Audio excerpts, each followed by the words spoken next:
দেশের একমাত্র প্রবাল দ্বীপ সেন্ট মার্টিন রক্ষায় সরকার কঠোর অবস্থানে আছে বলে জানিয়েছেন পরিবেশ ও জলবায়ু পরিবর্তন বিষয়ক উপদেষ্টা সৈয়দা রিজওয়ানা হাসান।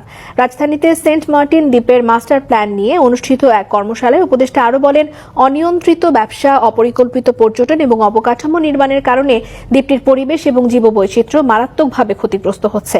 এসব ক্ষতি পুষিয়ে নিতে এবং দ্বীপের প্রাকৃতিক ভারসাম্য ফিরিয়ে আনতেই সরকার দীর্ঘমেয়াদী মাস্টার প্ল্যান নিয়েছে। বক্তারা বলেন, শুধু পরিকল্পনা করলেই হবে না, সঠিক বাস্তবায়ন, জনসচেতনতা এবং রাজনৈতিক সদিচ্ছা থাকলেই সেন্ট মার্টিন দ্বীপকে টেকসইভাবে রক্ষা করা সম্ভব। ট্যুরিজম আর সেন্ট মার্টিন সমার্থক হতে পারে না। সেন্ট মার্টিনের এই মুহূর্তে প্রথম দাবিটা হচ্ছে এই দ্বীপটাকে সংরক্ষণ করা, এই দ্বীপটাকে আগের অবস্থায় ফিরিয়ে আনা। একই সাথে এই দ্বীপে যারা বসবাসকারী আছেন তাদের জন্য সুযোগ সৃষ্টি করা।